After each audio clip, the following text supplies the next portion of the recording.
তুমি এমন কোন যোগ্য ব্যক্তি নয়।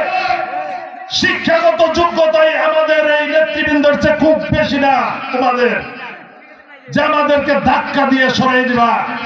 মঞ্চে যে বিএনপির প্রার্থী নিয়ে যা বসছে সেই প্রার্থীকে সামনে রেখে বলে যে আমাদের নমিনেশনের প্রয়োজন নাই, বাফে যেভাবে করছে সেইভাবে আপনি করেন, পরামর্শ দেয়। অনেক নেতৃবৃন্দ মারা গেছে, তাকে শ্রদ্ধা জানাই, সে বিএনপি করছে। আপনারা তার যারা উত্তরাধিকারী আছেন বিএনপি করেন, মাঠে ঘাটে আসেন, নেতা কর্মীদের পাশে থাকেন। নেতা কর্মীরা ভবিষ্যতে হয়তো আপনাদেরকে মূল্যায়ন করতে পারে। আন্দোলন সংগ্রাম করে শেখ হাসিনাকে পরাজিত করেছে, সেই নেতাকে বাদ দিয়ে ফুলবাড়িয়াতে অন্য কোন ধানের শীষের নমিনি কল্পনাই করা যায় না। প্রিয় বন্ধুরা, রাজনীতি ভাবের পৈতৃক সম্পত্তি,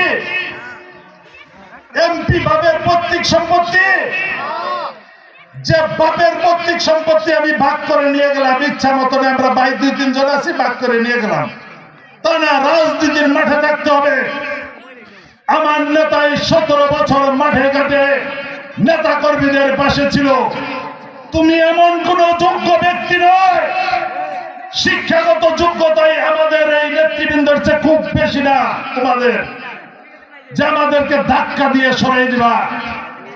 আমরা রাজনীতি করে নেতা হয়েছি, কারো করোনায় নেতা হয় নাই, যার যার পরিশ্রম দিয়ে নেতা হয়েছে। প্রিয় ভাইরা, আপনাদের প্রতি আহ্বান রাখছি, যদি খালেদা জিয়াকে ভালোবাসেন, তারেক রহমানের নেতৃত্ব মানেন, তাহলে তারেক রহমানের নির্দেশ মানতে হবে। বিএনপি করবেন, বিএনপি করেন, শুরু করেন, বিএনপি হন। অনেক নেতৃবৃন্দ মারা গেছে, তাকে শ্রদ্ধা জানাই, সে বিএনপি করছে।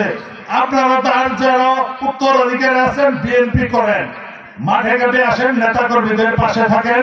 নেতা কর্মীরা ভবিষ্যতে হয়তো আপনাদেরকে মূল্যায়ন করতে পারে, কিন্তু আইসা নতুন করে আইসা ভাগ নিয়ে যাবেন কারোর পৈতৃক সম্পত্তি না।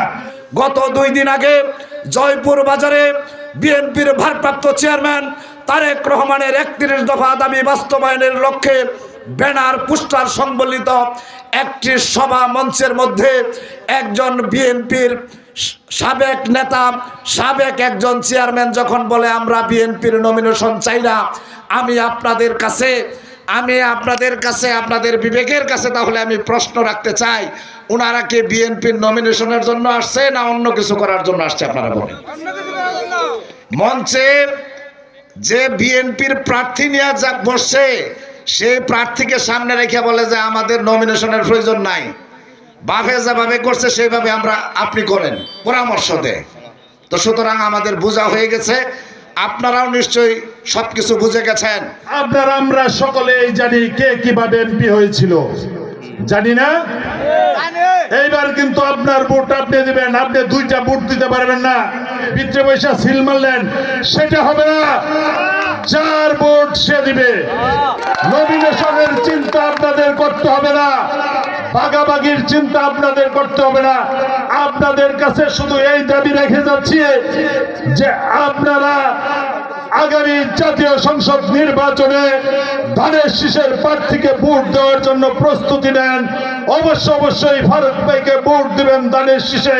নিজের সুখ, স্বাচ্ছন্দ্য, আরাম আয়েশ, ভোগ বিলাস সমস্ত কিছু ত্যাগ করে, নিজের ছোট ছোট সন্তানদের পড়ালেখার দিকে খেয়াল না করে, নিজের আভিজাত্য শৌখিনতা পরিত্যাগ করে ফুলবাড়িয়ার ত্যাগী নেতা কর্মীদেরকে নিয়ে ময়মনসিংহ এবং ফুলবাড়িয়ার রাজপথে শেখ হাসিনার বিরুদ্ধে আন্দোলন সংগ্রাম করে শেখ হাসিনাকে পরাজিত করেছে, সেই নেতাকে বাদ দিয়ে ফুলবাড়িয়াতে অন্য কোনো ধানের শীষের নমিনি কল্পনাই করা যায় না। প্রিয় বন্ধুরা,